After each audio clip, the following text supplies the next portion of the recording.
दंगों के दरमियान ड्यूटी कहाँ से शुरू होती, कहाँ खत्म होती, पता नहीं चलता। देखते देखते शाम हो गई। संपादकीय में आदम रफ्त बढ़ गई। जनरल डेस्क आबाद हो गए। खेल और बारिश वाले भी आ गए। सबसे ज़्यादा हलचल रिपोर्टिंग डेस्क पर है। सभी लोग अपनी अपनी खास खबर लिए हुए हैं। फ़ोन की घंटी लगातार बज रही है। शहर के किसी न किसी हिस्से में दंगे में मारे जाते, जलाए जाते, बेदखल होते, लूटे जाते, बेइज्जत होते लोगों की दम घोटू चीख पुकार की आवाज़ें आने लगी। इसके अलावा अफसर, पुलिस वाले, नेता, व्यवसायी और उद्योगपति आ जा रहे हैं।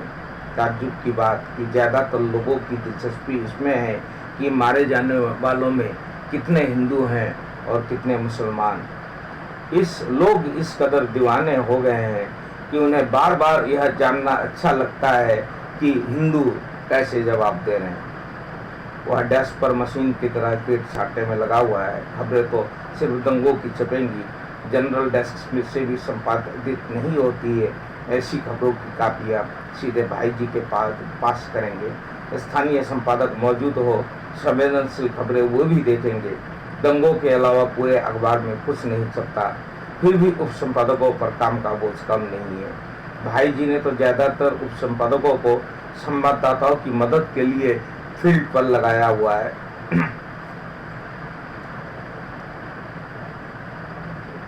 लोग इतने जोश में हैं कि हेलमेट पहनकर स्कूटर पर निकल रहे हैं दंगाग्रस्त इलाकों में। उसे अच्छी तरह मालूम है कि ये दंगाइयों के हाथ मारे भी जाए तो कंपनी इनके लिए कुछ नहीं करने वाली।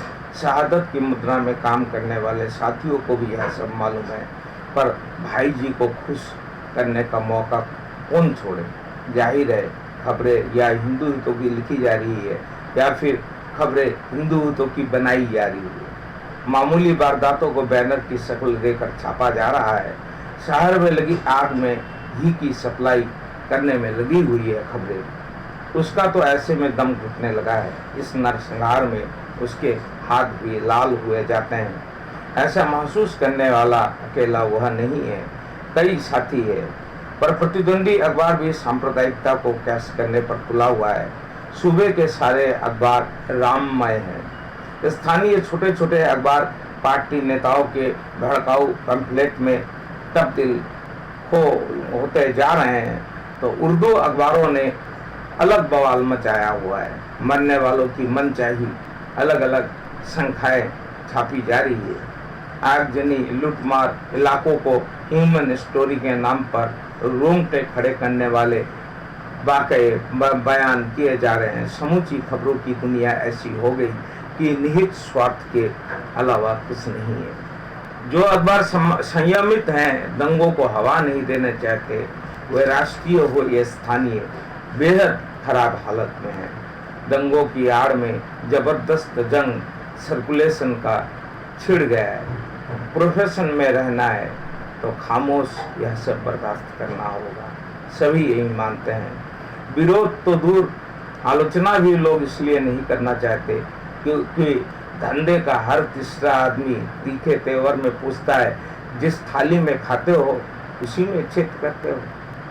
कामरेड को आज झिड़क दिया, पर सिर्फ गुस्से की वजह से नहीं। उसे दर्द इस बात का है कि सही दिशा में सोचने समझने वालों ने आत्मसमर्पण कर दिया है। सूबों में, राजधानी और महानगरों में छपने वाले अखबारों के संपादकों, पत्रकारों ने देश की आज़ादी के लिए कितनी भारी कुर्बानियाँ दी। आज़ादी के 50 साल बीतते ना बीतते लोग भूल गए।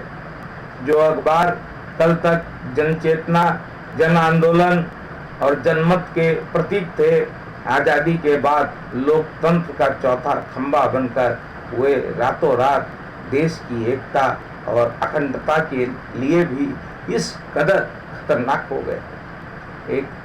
यह एक ऐसा सच है जिसे वह सार्वजनिक रूप से कह भी नहीं सकता। तुम कौन दूध के धुले हो, तुम भी इसी धंधे में हो। पत्नी कहती इस्तीफा दे दूंगा। वह कहता जो दुनिया को बदल नहीं सकते, जो दुनिया को बदल नहीं कर सकते, खुदकुशी ही उनकी जिंदगी की आखिरी मंजिल होती है। कामरेड बार बार बहस यही से शुरू करते हैं। मीडिया में जो लोग मीडिया की जन विरोधी भूमिका के विरुद्ध है, वो संगठित क्यों नहीं होते? निम्न मध्य वर्ग के बुद्धिजीवी एकजुट होकर वेतन, सुविधाओं और अपने आज़ादी के लिए भले ही सड़कों पर उतरे, पर अपने हितों के खिलाफ जनहित में जाने की हैसियत जाना तो क्या, हैसियत की भी जोखिम नहीं उठा सकते, वह कहता। फिर अचानक आक्रामक हो जाता। आप कैसे पार्टी होल टाइमर हैं जो इतना भी नहीं समझते कि हम टुकड़खोर यह लड़ाई नहीं लड़ सकते। हम तो धन्ना सेठों और औद्योगिक घराने के खरीदे हुए गुलाम हैं। पर आप कामरेडों और आपकी वामपंथी पार्टियों को किस औद्योगिक घराने ने खरीद लिया है? आप हमसे उम्मीद करते हैं पर खुद कोई असरदार पहल नहीं करते। कोई नहीं मानेगा कि मैंने लीड नहीं बनाई, कोई नहीं मानेगा कि मैंने बैनर नहीं टांगे, कोई नहीं मानेगा कि मैंने जय श्री राम के नारे लगाते हुए शहर को जलाने में कारगर भूमिका नहीं निभाई। इतिहास गवाह है ना। फिर मेरे चेहरे, मेरे हाथ में, मेरे समूचे वजूद में बेगुनाहों का जो खून लगा हुआ है, उसे मैं कैसे किस दरिया के खून से, किस दरिया के पानी से धोऊं? लगता है कि ऐसे सोचते सोचते किसी दिन वह पागल हो जाएगा। उसका दिल करता है कि जिस तरह सारा शहर जल रहा है, उसी तरह वह प्रेस को जलाकर खाक कर दे। पर हिंदुस्तान के सारे प्रेस नहीं जलेंगे, सारे अखबार नहीं फूके जाएंगे। टेलीविज़न रहेगा, विदेशी प्रचार तंत्र रहेंगे, वीडियो रहेगा, फिल्में रहेंगी, राजनीतिक दल संगठन रहेंगे। फिर केंद्र की सत्ता पर हुए लोग काबिज होंगे, जिनके लिए अखबार हो ना हो कोई फर्क नहीं पड़ता। फिर कुछ अखबार ऐसे भी है, ऐसे भी तो है, कुछ पत्रकार ऐसे भी तो है जो जनमत का सही प्रतिनिधित्व करते हैं। दंगाई तत्वों की धारा को मुख्य धारा क्यों समझे? क्यों इस धारा में बहते हुए अपने को खत्म कर दे? क्यों क्यों? पत्नी ठीक ही कहती है, मैं कायर, पर शायद मेरे ना आने से हालात और खराब होते। आखिर मैं यासीन की तरह मजबूर नहीं। हो सकता है कि एक दिन मैं भी भाई जी की तरह इन्हीं अखबारों में कहीं मठाधीश बनकर एक बार फिर किसी शहर को जलाकर खाक कर दूं। हो सकता है कि मैं भी किसी दिन हेलमेट और नेकर पहनकर जलते हुए शहर में हालात का जायजा लेने पहुंचूं। पर हो सकता है एक दिन बदलाव की आंधी आ जाए और यह सारी व्यवस्था ताश के महल की तरह चरमरा कर गिर जाए। और शायद यह भी हो सकता है कि इस बदलाव की आंधी में भी हवा का कोई मामूली झोंका बन जाए। इस अंतर्द्वंद में बार बार तय करता है, चाहे मारा जाऊं, मैदान छोड़कर भागूंगा नहीं। इंसानी शक्ल सूरत में इंसानियत के दुश्मन सफ़ेद पोश जो दरिंदे हैं, उन्हीं के बीच रहते हुए आखिरी सांस तक उनका मुकाबला मैं करूंगा। इसके सिवाय मैं कर ही क्या सकता हूँ? अगर जिंदगी है तो जिंदगी, अगर मौत है तो मौत। मैं इस धंधे को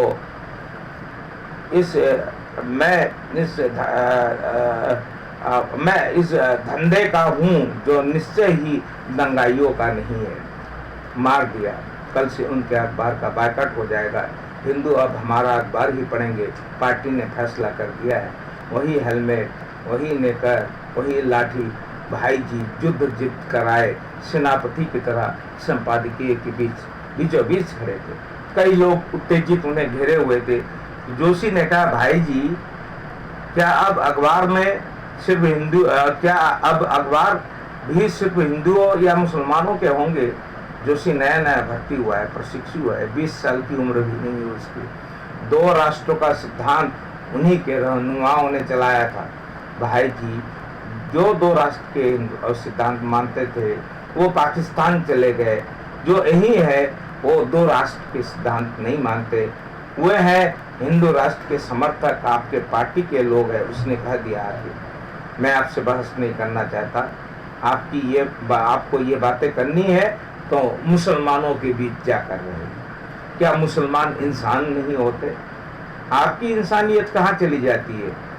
जब बहुसंख्यक हिंदुओं पर अत्याचार होते हैं कश्मीर और पंजाब में, कत्लेआम क्या हिंदुओं ने मचाया हुआ है? पाकिस्तान और बांग्लादेश में भी तो हिंदू मारे जाते हैं, क्या उन्हें हिंदुओं ने मारा? हिंदू जाग रहा है मेरे भाई। हिंदुओं पर हमला हुआ तो अब की दफा हिंदुओं ने चूड़ियां नहीं पहन रखी। तुम जैसे उदारवादी हिंदुओं की नादानी की वजह से मुसलमानों ने यहाँ सदियों तक राज किया। अब जमाना बदल गया है। भाई जी, आप लोगों को क्यों लड़वा रहे हैं? खुद क्यों नहीं चले जाते जंगे मैदान में? जो लोग धर्म के नाम पर अपने भाइयों के गले में छुरी चला रहे हैं, अपने ही सीने के दूसरे हिस्से में गोलियां दाग रहे हैं, क्यों नहीं शामिल हो जाते उनमें? क्यों कलम पकड़ते हैं? उठाए बंदूक और सफाया कर दे मुसलमानों का। वह गुस्से में तमतमाने लगा। भाई जी बगैर कोई जवाब दिए अपने दड़मे में घुस गए। हर बार यही होता है, जब बहस सीधी होती है तो भाई जी दड़मे में शुतुरमुर्ग की तरह मुंह छुपा लेते हैं। यह उनकी पुरानी आदत है।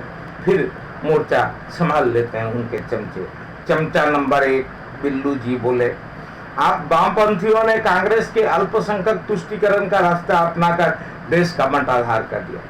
वह नफरत के साथ बोला, तुम होंगे अपनी पार्टी के, मैं किसी पार्टी में नाम लिखाकर काम करने नहीं आया। तुम लोग जो कर रहे हो वह धतकर्म पत्रकारिता का इतिहास तुम लोगों के चेहरे पर कालिक पोत देगा। तुम भी नहीं बचोगे साथी। कुछ स्वरूपल्ली के लिए क्या तुम नहीं बन गए दंगाई? इस पर वह खामोश हो गया। सच ही तो कह रहा है, यह सच। इस बीच धमाके शुरू हो गए। अंदर से पहलवान भाई दौड़ते हुए आए। बोले, भाई साहब अपने मोहल्ले में आग लगी है, दौड़िए, साली नौकरी गई भाड़ में। अपने मोहल्ले में दफ्तर के ज्यादा लोग रहते हैं। देखते ही देखते 2-3 स्कूटर और 4-5 साइकिलें निकल पड़ी। भाई जी के लौटते ही मुख्य संवाददाता के हवाले हो गई गाड़ी लेकर वह घूम रहे होंगे। अखबार ले जाने वाली टैक्सियां तक अखबार छापने के वक्त से पहले गेट पर खड़ी नहीं होती। अब क्या पता भाई जी किस इलाके की ड्यूटी में फंसा दे। उसने फोन खटखटाने शुरू किए। उसे लगा कि देखते ही देखते उसकी हालत यासीन की तरह हो गई। क्या सचमुच बदले की कार्रवाई में मुसलमानों ने अपने मोहल्ले में हमला कर दिया? नहीं, ऐसा हरगिज नहीं हो सकता। दंगों के दरमियान कोई अफसर फोन पर नहीं मिला। अचानक उसे ख्याल आया। उसने यासीन का नंबर डायल किया, मिल गया। यार जिंदा हो? अभी मुसलमानों के मोहल्ले में हूँ ना, बता नहीं सकता कब पुलिस, पीएससी या सेना के हत्थे चढ़ जाऊं। किसी तरह अपने कस्बे को क्यों नहीं निकल जाते? वहाँ भी तो आग लगी है दोस्त, मेरे मोहल्ले में भी आग लगी है। मुसलमान मारे गए होंगे। तुम्हारे यहाँ वारदात हुई क्या? कोई पुलिस कुछ लोगों को पकड़ कर ले गई, उनका अता पता नहीं है। लोग पगलाए हुए हैं। आज 2 हिंदू मार गिराए गए बगल के मोहल्ले में। वह गेट से बाहर आया तो अपने आप को आग की लपटों, धुआं और धमाकों से घिरा हुआ पाया। जलते हुए शहर ने जैसे इस अखबार के दफ्तर की घेराबंदी कर दी। कितने मूर्ख हैं ये लोग। जब सारा शहर जल रहा है तो लगते इन्हें कैसे बख्श देंगी। उसे मालूम था पत्नी और बच्चा फिलहाल सुरक्षित होंगे। वे लोग सुरक्षित हैं तो इस शहर में अब कोई जिंदा नहीं बच सकता। घर की ओर बेतहाशा भागने के बजाय उसे लगा 3 मंजिले की छत पर खड़ा होकर हालात का जायजा लिया जाए। वह दौड़ता हुआ सीढ़ियां लांघकर 3 मंजिले की छत पर पहुंच गया। नीचे से कोई चिल्लाकर बोला, शहर में टेलीलेंस से गोलियां दागी जा रही है, पानी की टंकी पर मत चढ़ना। उसने चारों तरफ देखा तो लगा कि आग के लपटे लाल जीप बढ़ाकर जो भी कुछ अच्छा है जमीन और आसमान के बीच सब कुछ जलाकर खाक कर रही थी। इमारतें नहीं जल रही हैं जैसे, न ही जल रही है बेशकीमती संपत्तियां, और न सिर्फ जल रहे हैं हिंदू और मुसलमानों की शख्सियत में कैद। इस शहर के लोग बल्कि जल रहा है अमन चैन भाईचारे का वजूद, जल रही है कुदरत की सारी नियामतें। अगर कहीं ईश्वर है तो जल रही है उसकी परंपराएं, उसकी छोटी बड़ी तमाम धाराएं। उसने देखा धुएं के पहाड़ से खड़े हो गए हैं शहर में जगह जगह, जिनके आर पार कुछ नहीं दिखता, कुछ भी नहीं। इस शहर में अपने को कैसे पहचानेंगे लोग? एक धुंध में खोती जा रही है सारी दुनिया, सारा जहां। क्या यही कयामत का दिन है? बेहद अच्छा हो जाए इस वक्त जल प्रलय। अगर दुनिया खत्म हो जाए तो हो जाए खत्म, पर नफरत का ज्वालामुखी जो फट पड़ा है उसके मुहाने पर असंख्य जल प्रपातों की वर्षा वक्त की सबसे बड़ी जरूरत है। हवाओं में इंसानी गोश्त जलने की बदबू है, जिंदा इंसानों की जलती हड्डियों की चिटकने की गूंज अनुगूंज है। बर्बादी की इस आलम में सूख चुके एक बेइंतहा समुंदर के वजूद की किरचों का बिखराव है। इंसानी दिलो दिमाग से बाहर निकलती जहरीली नागिनों के जुलूस की फुफकार है। तबाह होती कुदरत की आखिरी निशानियों का जर्रा है, वह देख रहा है। और फिलहाल उसके मोहल्ले में नहीं लगी, आग लगी है बस स्टैंड पेट्रोल पंप में जो मोहल्ले के बगल में ही है। आग की आंच छू रही होगी उसके मासूम बच्चे की मासूमियत को। वह सिहर कांप रहा होगा।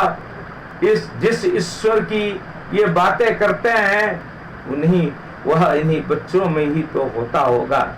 इसीलिए शहर की इस बर्बादी पर वह कई दिनों से रो रहा है। इस धर्मांधता और सांप्रदायिकता का इलाज नहीं होता तो बच्चों का इलाज भी बेमायने है। अगर नफरत की आग के दरमियान यह नई फसल लहलाने भी लगी तो भी आग कभी न कभी जलाकर राख कर देगी इस नई पीढ़ी को, आने वाली पीढ़ियों को। उसे लगता है कि शहर की आग यहाँ खत्म कर दी गई पूरे हिंदुस्तान को जलाकर खाक कर देगी। शायद पूरी दुनिया को फासिस्ट ताकतें आगे आ रही हैं, उन्हें अभी शिकस्त नहीं दी तो हमेशा के लिए इंसानियत दफन हो जाएगी। उसे लगा कि पत्नी और बच्चे भी क्या, गांव में उसके माँ बाप की जान भी खतरे में है। भाई बहन पड़ोसी आस पड़ोस के गांव वाले खतरे में हैं। हलवाई खेत मजदूर किसान, यहाँ तक कि पालतू जानवर खेती और मजदूरी के काम में आने वाले तमाम औजार। वह नफरत की आग सबके खिलाफ है। खुश है तो सिर्फ सामंत उद्योगपति और दूर समुंदर पर एक महाशक्ति या फिर दंगाई। बाकी लोगों के लिए तो यह मातम का वक्त है, मातम का ही नहीं प्रतिरोध का। Let me stop this story at this point. I would be read the concluding part someday,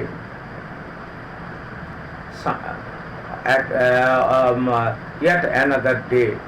If you respond, I am waiting for your response. I am waiting for your intervention. I am waiting for your हस्तक्षेप पर आपका स्वागत है। हस्तक्षेप के लिए हस्तक्षेप पर आपका स्वागत है।